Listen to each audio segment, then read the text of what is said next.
శ్రీకృష్ణ పరబ్రహ్మణే నమః. మనిషి అనక ఎప్పుడు ఏదో ఒక సమస్యలు జీవితంలో వెంటాడుతూనే ఉంటాయి. సమస్యలు లేనటువంటి ఒక వ్యక్తిని చూపించండి చూద్దాం. ఎంత చెట్టుకు అంత గాలి అన్నట్లుగా ఏ మనిషికి తగ్గ సమస్యలు ఆ రకంగా ఉంటాయి. ఒకరికి చిన్న సమస్యలు కావచ్చు, మరొకరికి అది పెద్ద సమస్యగా అనిపించవచ్చు. ఎదుటివాడి చిన్న సమస్య పక్కవాడికి పెద్దదిగా అనిపిస్తుంది, పక్కన వాడికి పెద్ద సమస్య ఎదుటివాడికి చిన్నదిగా అనిపించవచ్చు. కానీ ఈ సమస్యలన్నిటికీ మూలం ఏంద్రా అంటే వాళ్ళ ఆలోచన విధానం. ఇటువంటి సమస్యలు మనిషిని ఎప్పుడూ కృంగదీస్తూనే ఉంటాయి. వీటినన్నింటి బయటపడాలంటే మార్గం ఏంద్రా అంటే ఒకటే ఒక మార్గం, భగవద్గీతను చదవడం. అందుకనే భగవద్గీతలో అన్ని విధాలైనటువంటి సమస్యలకు పరిష్కారాలు ఇవ్వబడ్డాయనే ఉద్దేశంతో ఈరోజు మీ ముందుకు సమస్యలకు భగవద్గీత పరిష్కారాలు అనే అంశం మీద మీ ముందుకు వచ్చాం. లేదా జీవన సమస్యలు భగవద్గీత పరిష్కారాలని కూడా చెప్పవచ్చు. మొదటగా ప్రార్థన. కృష్ణాయ వాసుదేవాయ దేవకీ నందనాయ చ నందగోపకుమారాయ గోవిందాయ నమో నమః. ఆధ్యాత్మిక వాంగ్మయానికి ఆదిమ సోపానాలు ఏంటంటే ఉపనిషత్తులు, బ్రహ్మసూత్రాలు, భగవద్గీత.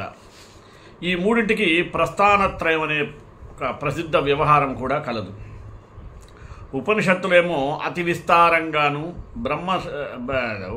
బ్రహ్మసూత్రాలు అతి సంక్షిప్తంగాను ఉంటే భగవద్గీత మాత్రం అన్యూనాతిరిక్తంగా తన స్వరూపాన్ని సంతరించుకున్నది. భగవంతుని ముఖ కమలం నుంచి వెలువడింది కాబట్టి పవిత్రమైన గ్రంథంగా పరిగణించబడింది. భగవద్గీత ఏ కొందరినో ఉద్దేశించబడింది కాదు సుమి, అది యావత్ మానవ జాతి యొక్క మనుగడకు మంచిని సాగిస్తూనే జన్మ పరంపరలను తరించడానికి భగవంతుడు అందించినటువంటి మహాప్రసాదం. అంతేకాదు భగవద్గీత విన్నంత మాత్రానే జీవులందరికీ కూడా భవబంధాల నుంచి విముక్తిని ప్రసాదించగల పవిత్ర శబ్ద రాశి కూడా భగవద్గీతయే. ప్రతిరోజు ప్రతి ఒక్కడు ఈ సమాజంలో ఎదుర్కొనేటువంటి ఎన్నో మౌలిక సమస్యలకు భగవద్గీత నుంచి చక్కని పరిష్కారాలు ఉన్నాయి. అటువంటి పరిష్కారాలు కొన్నిటిని గురించి మీతో ముచ్చటిస్తాం, చూడండి. మొదటి పరిష్కారం అంటే 17 సమస్యలు 17 పరిష్కారాలు మీ ముందుకు తీసుకొచ్చాను ఈ ఎపిసోడ్లో. మొదటిది, సపోజ్ ఎవరైనా చనిపోయారని వినడంతో లోకం ఏం చేస్తారంటే ఆశ్చర్యపడుతుంది. ఆత్మను ఆశ్చర్యంగా చూస్తుంది, ఆశ్చర్యంగా చెప్పుకుంటుంది. ఎన్నిసార్లు విన్నా ఇంకా వింతగా వింటూనే ఉంటుంది, ఇంకా. కానీ దీని స్వరూప స్వభావాలు ఏ ఒక్కరికి అంతుబట్టవు. మరలా లోక వ్యవహారాల్లో మునిగిపోయి మర్చిపోతుంది, అజ్ఞానంలో పడిపోతుంది. ఏంది విచిత్రం అని ఒక సందేహం వస్తుంది. దాని సమాధానం గీతాచార్యుడు చెప్పాడు.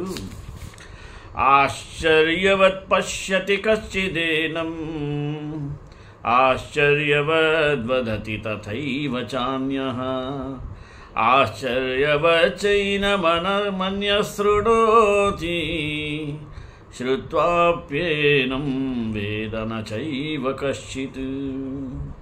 అవును, ఇది నిజంగా ఆశ్చర్యాలకే ఆశ్చర్యమైనటువంటివి వస్తువు. లోకంలో ప్రతి వ్యక్తికి దిగ్భ్రాంతిని కలిగించే పదార్థం ఇది. మరణించాడంటే ప్రతివాడికి ఆశ్చర్యమే. తాత్కాలికంగా జ్ఞానం కలిగిన సత్వరజస్తమో గుణమయమైన మాయలో పడిపోతాడు మనిషి. దానితో ఆ జ్ఞానం అనేది నిలవదు, అజ్ఞానం ఉంటుంది. అందుకనే అడుగడుగున ఆశ్చర్యపడుతుంటాడు. సమాధానం. ఇంకా రెండవది, ఇప్పుడు మనం ఒక పని చేస్తున్నాం, లాభం వస్తుందో రాదో, విజయం వస్తుందో అపజయం కలుగుతుందో, దానివల్ల మరి సుఖం వస్తుందా దుఃఖం వస్తుందా అని మనసులో ఒక రకమైన ఆందోళన వస్తూ ఉంటుంది. ఒకసారి ఎన్నో జాగ్రత్తలు తీసుకుంటాం, తప్పుడు మార్గాలను అనుసరిస్తూ ఉంటాం. అలాంటి మనకు ఆలోచన ఎలా ఉండాలి, మనం ఎలా నడుచుకోవాలి, ఏది ఒక శాంతిప్రదమైన మార్గాన్ని ఇస్తుంది అని రెండవ సమస్యకు పరిష్కారం. సమదుఃఖే సమే కృత్వా లాభాలాభౌ జయాజయౌ తతో యుద్ధాయ యుజ్యస్వ నైనం పాపమవాప్స్యసి. అంటే మనిషి యొక్క ఆందోళన వల్ల విజయం లభించదు. ఆందోళనతో నీవు కర్తవ్యాన్ని సరిగా నిర్వహింపలేకపోవచ్చు. నీవు అనుభవించవలసిన ఫలితం నీకోసం కాచుకొని ఉంటూనే ఉంటుంది. అది ఎలాగూ నిన్ను వర్తిస్తుంది. దానికోసం నీవు తప్పుడు మార్గాలను అనుసరించవలసిన అవసరం లేదు. ఇక సుఖ దుఃఖాలను లాభ నష్టాలను సమానంగానే భావించు. ఏది వచ్చినా సంతోషంగానే భగవత్ప్రసాదం అనే భావనతో గనక అనుభవించడానికి మనం సిద్ధంగా ఉండాలి. దీనివలన నీలో రాగద్వేషాది దోషాలు పెరిగి పాపాలు చేసే ప్రమాదం నుంచి తప్పుకుంటావు. మరి కర్తవ్యం నీవంతే అని భగవద్గీతలో చెప్పడం. ఇక మూడవ సమస్య, ఎవరికైనా ఏదైనా అనిపించింది అనుకోండి, వెనక ముందు ఆలోచించకుండా ప్రతి పని చేయడం అలవాటైపోయింది. ఆలోచించి చేసే ఓపిక ఎవరికి ఉండట్లేదు. ఒకప్పుడు విజయం వస్తుంది, ఒక పరాజయం చాలాసార్లు కలుగుతుంటుంది. ఎవరికి శాంతి సుఖ సంతోషాలు శూన్యం. మరి అట్లాంటప్పుడు శాంతి ఎలా పొందుతారు? ఆ వ్యక్తికి సుఖం ఎలా కలుగుతుంది? దానికి సమాధానం, నాస్తి బుద్ధిరయుక్తస్య నచాయుక్తస్య భావనా నచాభావయతః శాంతిః అశాంతస్య కుతః సుఖం. మీలో సమబుద్ధి లేదు, కర్మ కౌశలము లేదు. కనుక కార్యసిద్ధి కలిగినా కలగకపోయినా సమానంగా స్వీకరించేటువంటి ఓర్పు, ఫలాపేక్ష లేకుండా, పుణ్య పాప సంబంధం లేకుండా కర్మలను ఆచరించే నేర్పు బాగా పెరగాలి. అది మీ నిరంతర అభ్యాసం వలన కానీ సాధ్యం కాదు. ఈ రెండూ లేనివాడికి ఏది మంచి ఏది చెడు అనే వివేకం ఉండదు. అటువంటి వానికి మంచి భావనలు ఉండవు. ఇలా భావించిన వాడికి మనశ్శాంతి కలగనే కలగదు. మనశ్శాంతి లేనివాడికి సుఖం ఎలా కలుగుతుంది? అందువల్ల మీరు సమబుద్ధుని కర్మ కౌశలాన్ని అలవాటు చేసుకుంటే మీకు తప్పకుండా సుఖ సంతోషాలు కలుగుతాయి. ఇక నాలుగవ సమస్య, మనం ఆదర్శవంతమైన జీవితం గడపడం వలన మనకు మాత్రమే లాభమా, లేదా ఈ సమాజానికి దానివల్ల ప్రయోజనం ఏమైనా ఉందా? ఉదాహరణకు శివాజీ లాంటి మహావీరులు లేదా రామాయణ భారతాల్లో పాత్రల గురించి చిన్నప్పుడే విని ప్రభావితులైన వారు ఉంటారు. నిజమేమో మహాపురుషుల జీవిత చరిత్రలు చదివితే మనకు సమస్యలు నిలిచే శక్తి కలుగుతుందంటారా అని సమస్యకు పరిష్కారం. యద్యదాచరతి శ్రేష్ఠః తత్తదేవేతరో జనః సయత్ ప్రమాణం కురుతే లోకస్తదనువర్తతే. మనం ఆదర్శంగా జీవించడం వలన మనకు అభ్యుదయం కలగడమే కాకుండా ఈ సమాజం మీద దాని ప్రభావం ఎంతో కొంత ఉంటుంది. ఈ సమాజం ఎప్పుడు ఉత్తమ ఆదర్శం కలవారిని అనుకరిస్తుంది. జీవన విధానాల్లో వారు ఏర్పరిచినటువంటి ప్రమాణాలను అనువర్తిస్తుంది కూడా. నిజమే, శివాజీ మొదలైనటువంటి మహావీరులు చిన్నప్పుడే తల్లులు చెప్పినటువంటి రామాయణ భారతలోని కథలు విని అందులోని నాయకులను చాలా విషయాలు ఆదర్శంగా తీసుకొని మంచి సంస్కృతిని మనకు అందించారు. అలాగే మహాపురుషుల జీవిత చరిత్రలు చదివితే వారి క్లిష్ట సమస్యలు ఎలా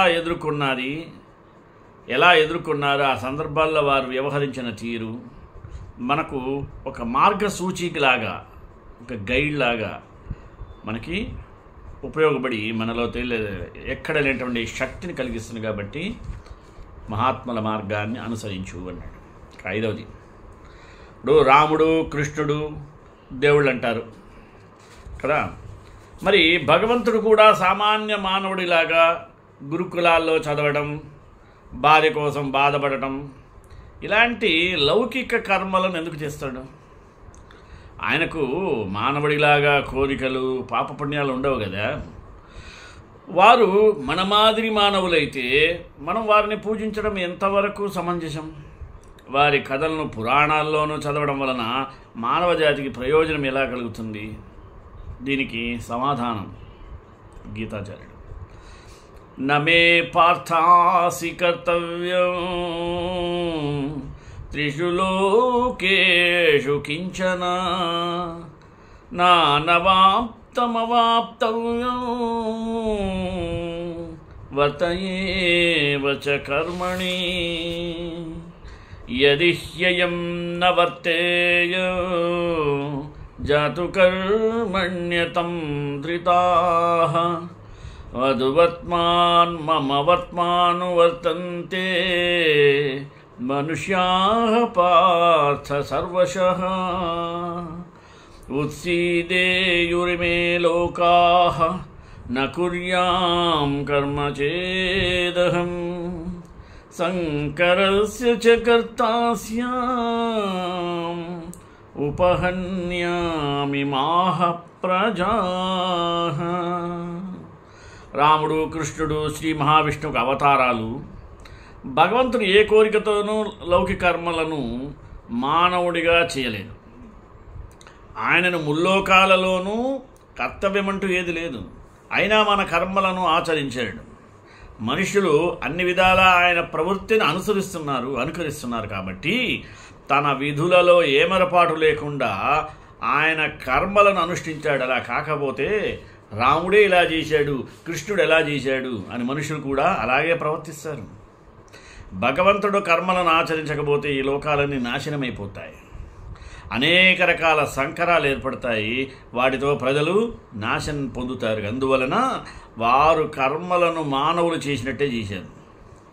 వారు మానవ జన్మ స్వీకరించినంత మాత్రాన వారికి మనకి తేడా లేదనుకోవటం పొరపాటు. కారణజన్ములుగా అవతారం స్వీకరించిన వాళ్ళు ప్రారబ్ధంతో పుట్టిన వాళ్ళు మనం. కారణజన్ములుగా అవతారం స్వీకరించిన వాళ్ళకిను మనకి ఎక్కడంత వ్యత్యాసం ఉంది కదా. వారి కథలను చదవడం వలన మనకు ఆత్మశక్తి, నైతిక శక్తి పెరిగి మన జీవన విధానం బాగుపడుతుంది. అది కథ. 6వ సమస్య, ఇప్పుడు పండితులు అంటే నిజంగా పండితులు అనుకుంటాం. శాలువాలు, మకర కుండలాలు, మరి సింహ తలాటాలు చూచి పండితులు ఇలా ఉంటారు అనుకుంటాం. కానీ హృదయాలు కదిపి చూస్తే అపశృతులు పలుకుతాయి. అసలు నిజమైన పండితుడు అంటే ఎలా ఉండాలి?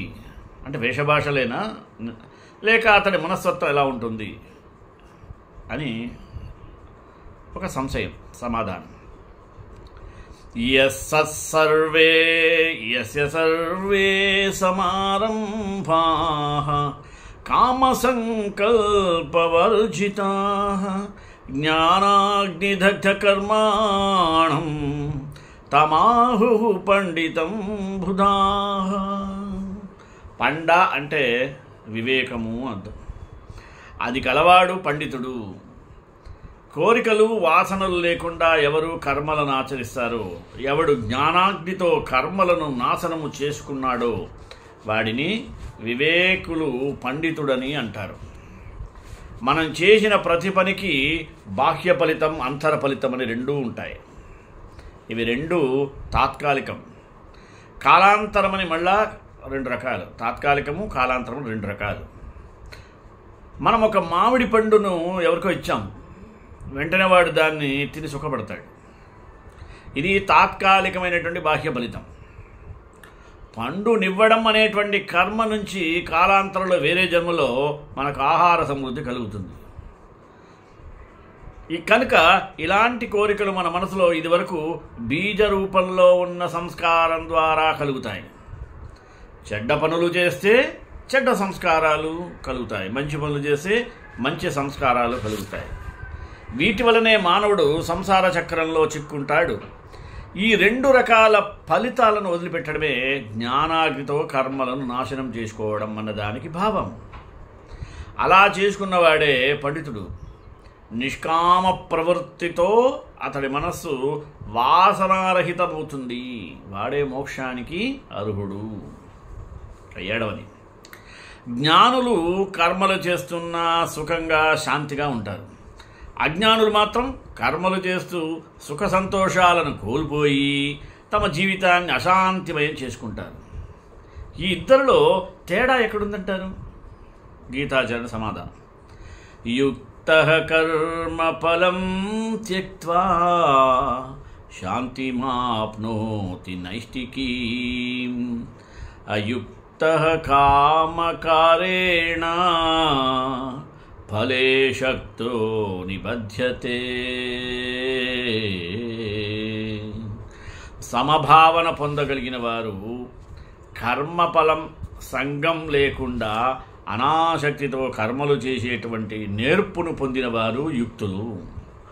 వారు కర్మఫలాసక్తి లేకుండా కర్తవ్యతా బుద్ధితో కర్మలను చేసి స్థిరమైన శాంతిని పొందుతారు. కార్యసిద్ధి సిద్ధి విషయంలో సమభావన లేక ఫలాలను ముందే ఊహించి కోరికలతో కర్మలను ఆచరించేవారు అయుక్తులు. కర్మ ఫల సంగం ఉంది కాబట్టి వారు కర్మబంధంలో చిక్కుకుంటారు. సుఖ సంతోషాలను కోల్పోయి అశాంతితో బాధపడుతుంటారు. వారు కర్మఫల సంగం లేకపోవడం, ఉండడం అనేవి ఈ ఇద్దరి మధ్య గల తేడా. సంతోషం. ఇంకా 8వది, ఇప్పుడు మనం స్వతంత్రంగా ఈ లోకంలో ఏ పనులైనా చేయగలమా? ఇప్పుడు దీన్ని నేను సాధించాను అని తమ గొప్పతనం చాలామంది చాటుకుంటూ ఉంటారు. ఫలితాలు మన ప్రయత్నం వల్లనే సాధింపబడతాయా, లేక అతీతమైన విధి ఏదైనా ఉందా? ఇప్పుడు గీతాచరుడు: న కర్తృత్వం న కర్మాణి లోకస్య సృజతి ప్రభుః న కర్మఫల సంయోగం స్వభావస్తు ప్రవర్తతే. మనం స్వతంత్రంగా ఏ పని చేయలేం. ఫలితాలు కూడా కేవలం మన ప్రయత్నాల మీద ఆధారపడగలవు. భగవంతుడు జీవునికి కర్తృత్వాన్ని కానీ కర్మాచరణాన్ని కానీ కల్పించడం లేదు.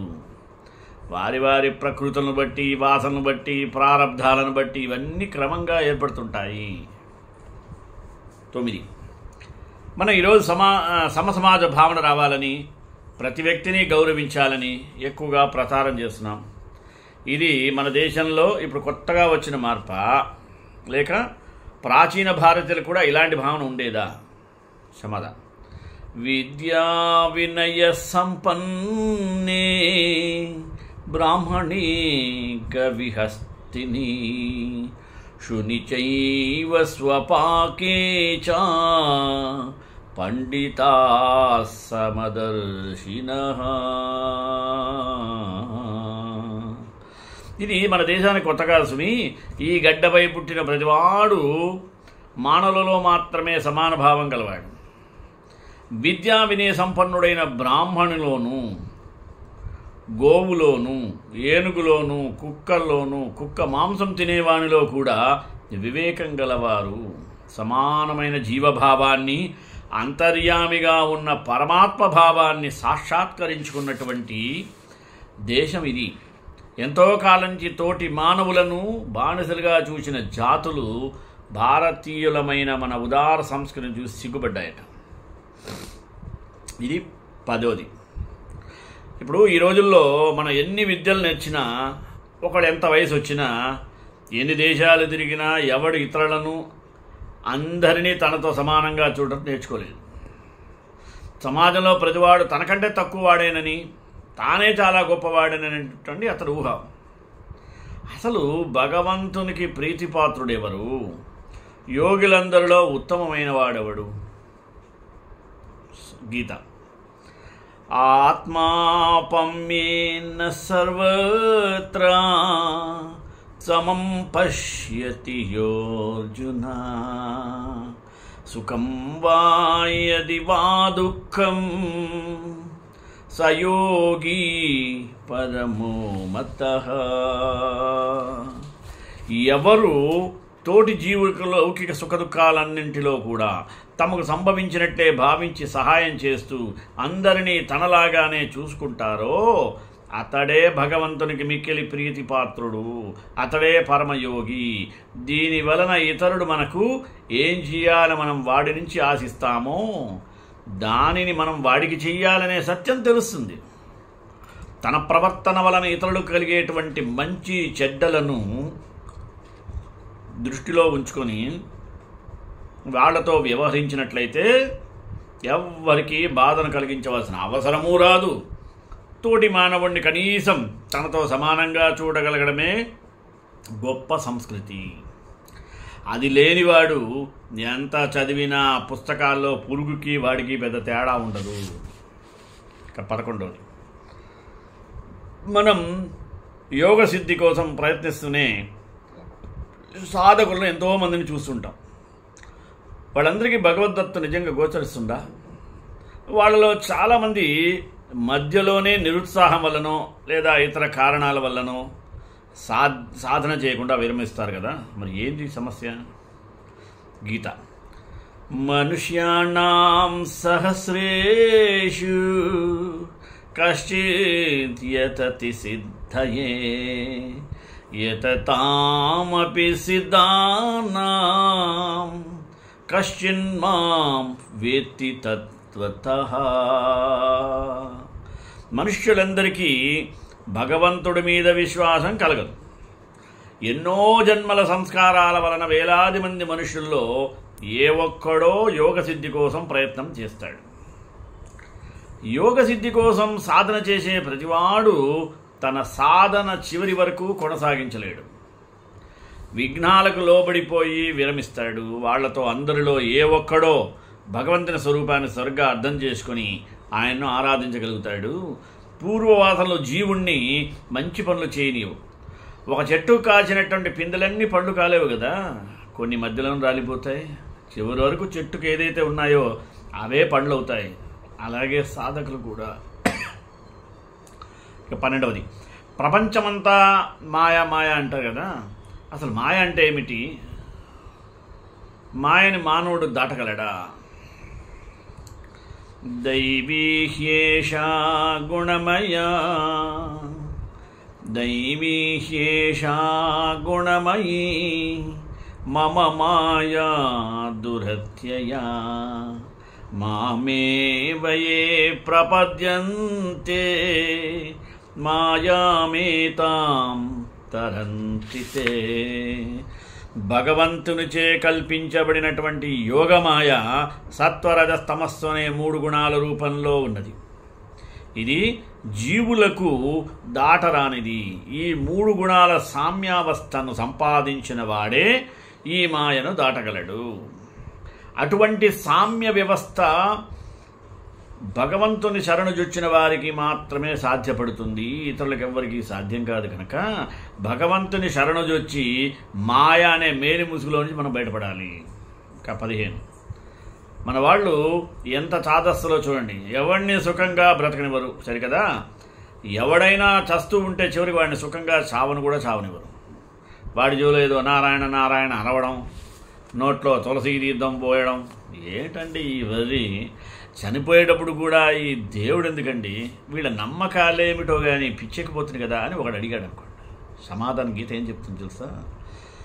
అంతకాలే చ మామేవా స్మరన్ ముక్త్వా కళేబరం యః ప్రయాతి సమద్భావం యాతి నాస్యత్ర సంశయః యం యం వాపి స్మరన్ భావం త్యజత్యంతే కళేబరం తం తం మే వైతి కౌంతేయ సదా తద్భావభావితక. మనవాళ్ళు చాదస్సులు గుడిన మంగళవారు అనుకున్నంత కాలం మీకు వారి ఆచారాలు అలవాట్లు వెర్రిగా కనపడటంలో తప్పులేదు, ఆశ్చర్యం లేదు. ముందే నిర్ణయానికి రాకండి. ఎందుకంటే మీ బుద్ధిలో ఆలోచించండి. బాగా బ్రతికినప్పుడు మనసులో ఏ భావాలు దృఢమైనటువంటి సంస్కారాలు కలిగిస్తాయో అవి ఎప్పుడూ జ్ఞాపకం వస్తాయి. మరణకాలంలో జీవుడు దేనిని స్మరిస్తాడో దాని అనుబంధం వదలలేక తిరిగి ఆ జన్మను పొందుతూ ఉంటాడు. అందుకనే భగవంతుడిని స్మరిస్తూ కన్ను మూస్తే భగవత్ స్వరూపాన్ని పొందుతాడు అని జ్ఞానాలు ఉన్నప్పుడే నిరంతరం భగవన్నామస్మరణలోనూ చేసుకుంటూ ఉండాలి. అంతేగా మరణ సమయంలోనూ దేవుడి జ్ఞాపకం వస్తాడు. అలా చేయని వాడికి దైవస్మరణ కలిగే అవకాశం లేదు, అప్పటికప్పుడు రాదు కదా. కనుక ఇంతకు పూర్వం చేసిన వాడికి మరణ బాధ వలన ఇంద్రియాలు మనస్సు పనిచేయక దేవుడు స్మరణకు కూడా రాడని, ఇంతకు పూర్వం దైవస్మరణ చేయని వాడికి జ్ఞాపకం వచ్చే అవకాశమే లేదని మన వాళ్ళు మరణ సమయంలో చెవిలో నారాయణ నారాయణ అని వినిపిస్తారు. అప్పుడైనా దైవస్మరణ కలుగుతుందేమోనని ఒకవేళ చెవి పనిచేయక అది వినపడకపోయినా తులసి తీర్థం నోట్లో వేస్తేనైనా దేవుని స్మరణ కలిగే అవకాశం ఉన్నదని అలా చేస్తారు. అంటే తులసి కంఠంలో ఉన్న కఫాన్ని పోగొడుతుంది. తర్వాత 14 భగవంతుడు తనను శరణాగతి చేయమన్నాడు. బాగుంది. తెల్లవారు లేచి ముక్కు మూసుకొని కూర్చుంటే లోకయాత్ర ఎలా గడుస్తుందండి? ఆయన మనల్ని పట్టించుకుంటాడా లేదా అనే సందేహం వస్తే దానికి సమాధానం చెప్తుంది గీత.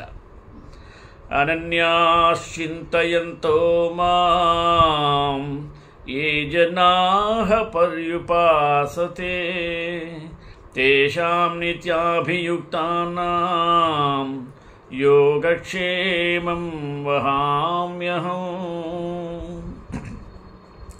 తప్పకుండా పట్టించుకుంటాడు. అయితే మనకు ఆ విశ్వాసం కావాలి. ఆయన శరణాగతి చేసిన తర్వాత, అంటే మనం ఆయన వాళ్ళం అయిపోయిన తరువాత ఆయన కాకపోతే వేరెవరు పట్టించుకుంటారు? అనన్య భక్తి మనసులో ఉంటే తప్పక మన యోగాన్ని క్షేమాన్ని స్వయంగా ఆయనే విచారిస్తాడు. అలా విచారించినట్టు ఎన్నో సంఘటనలు కూడా మహాత్ముల జీవితాలు మనం చూడవచ్చు. అలా ఆయన ప్రతిజ్ఞ చేశాడు. ఇంకా 15 దేవుడు అందరిని సృష్టించాడంటారు కదా. కొందరినేమో బాగా ధనికులుగా, మరికొందరిని దరిద్రులుగా, కొందరినేమో అర్ధాయుష్కులుగా పూర్ణాయుష్కులుగా, కొందరిని మరి అందగాళ్ళుగాను, కొందరిని కురూపులుగాను. ఎందుకు ఈ వ్యత్యాసంతో సృష్టించాడు? ఆయనకైనా పక్షపాతం ఉండకూడదు కదా. దీనికి సమాధానం గీత. సమోహం సర్వభూతేషు సమునమే ద్వేషోస్తి ప్రియః. సమోహం సర్వభూతేషు నమే ద్వేషోస్తి న ప్రియః. ఏ భజంతి తు మాం భక్త్యా, ఏ భజంతి తు మాం భక్త్యా మయి తేషు చాప్యహం, మయి తేషు చాప్యహం. అవును, ఆయనకు పక్షపాతం ఉండకూడదు. నిజానికి లేదు కూడా. జీవులందరి విషయంలో ఆయన సమభావంతోనే ఉంటాడు. ఆయనకు శత్రువు కానీ మిత్రుడు కానీ జీవుల్లో ఎవరు లేవు. గాలి, వెలుతురు, వాన మొదలైన వస్తువులన్నీ ఇవ్వడంలో ఆయన అందరికీ సమానుడే. కానీ ఆయననే అనన్యభక్తితో ఆరాధించే పరమభక్తులలో ఆయన నివసించి తనలో వారిని ధరించి కాపాడతాడు. వారికి నిగ్రహం, శాంతి, సంతోషాలు, ఓర్పు కలిగించి సంసార బంధాన్ని తప్పుకోవడానికి అనుకూల మార్గాన్ని ఏర్పరుస్తాడు. ఉదాహరణకు ప్రహ్లాదుడు, ద్రౌపది, ధ్రువుడు మొదలైన వాళ్ళని చూడొచ్చు. ఇక 16. ఇప్పుడు దేవుని విషయంలో నిరంతర భక్తితో ఇది ఉండాలంటే భక్తుడు ఏమి చేయాలి? అలాంటి భక్తునికి స్వామి మోక్షం ఇస్తాడా? దానికి సమాధానం మన్మన్నాభవం మద్భక్తో మద్యాజీ మాం నమస్కురు మామే వైశ్యసి యుక్త్యైవ మాత్మానం మత్పరాయణః. తప్పకుండా ఇస్తాడు. మనకు దేవునిపై అనన్యమైనటువంటి భక్తి కలగాలంటే ఇలా మనం నడుచుకోవాలి అని ఆయన ఉపదేశిస్తున్నాడు. ఎప్పుడూ మనమే పని చేస్తున్నా మనస్సు భగవంతునిపై నిలపాలి. అంటే మనం ఏ పని చేస్తున్నా అది భగవంతుడు చేస్తున్నాడని, ఆ పని ద్వారా మనం దేవుణ్ణి ఆరాధిస్తున్నామని భావిస్తూ చేయాలి. ఇలాంటి భావన ఉంటే చెడ్డ పనులు చేయలేము. పైగా ఆయన మీద నిరంతర ప్రేమతో ఉండాలి. అలా ఉంటే ద్వేషాన్ని జయించగలుగుతాం. ఎప్పుడూ ఆయన అనేక విధాలుగా ఆరాధించాలి. అలా ఆరాధిస్తే మనసు చెడ్డ విషయాలలో చిక్కుకోదు. ఆయననే శరణాగతి చేయాలి. అలా శరణాగతి చేస్తే అహంకారగ్రహ విముక్తి కలుగుతుంది. అలాంటి భక్తునికి తప్పకుండా ఆయన సాయుధ్యం ఇస్తానంటున్నాడు. కనుకనే ప్రాచీనులు ఏ పని చేసినా భగవంతుడు చేస్తున్నాడని, దేవుడి దయ వల్ల నెరవేరిందని అన్ని పనుల్లో దేవుడు తీసుకుంటూ వస్తుంటారు. అంటే చిలికే కొద్దీ వెన్న వచ్చినట్లు సమీపించే కొద్దీ మన ధర్మంలోని నిత్య సత్యాలు బయటపడతాయని దాని అర్థం. చిట్ట చివరిగా అసలు మోక్ష మార్గం ఏమిటి అంటే ఒకే వాక్యం, తమ్మేవ శరణం గచ్చ సర్వభావేన భారత తత్ప్రసాదాత్ పరాం శాంతిం స్థానం ప్రాప్స్య శాశ్వతం. తప్పక కలుగుతుంది. నీవు స్వతంత్రుడివి కాదు. దేవుని దయలేనిదే నీ ప్రయత్నమేది నెరవేరదు. కనుక ఆయనను అన్ని విధాలా శరణ పొందు. నీ మనస్సును ఆయనకు అర్పించాలి. నీ కర్తవ్యాన్ని నిర్వహించు. ఆయన అనుగ్రహం పొందడానికి అర్హతను సంపాదించు. ఆయన దయ వలన మరి శాంతిని, శాశ్వతమైనటువంటి పరమపదాన్ని పొందుతావు. నేను చేస్తున్నాను అనే అహంకారాన్ని వదులుకోమని చెప్పాడు. ఇది సమస్యల పరిష్కారాలు. శ్రీకాంతాయ కళ్యాణ నిదేనాం శ్రీ వెంకట నివాసాయ శ్రీనివాసాయ మంగళం మంగళాశాసనపరే మదాచార్య పురోగమై సర్వైశ్చ పూర్వైరాచార్య సత్కృతాయాస్తు మంగళం.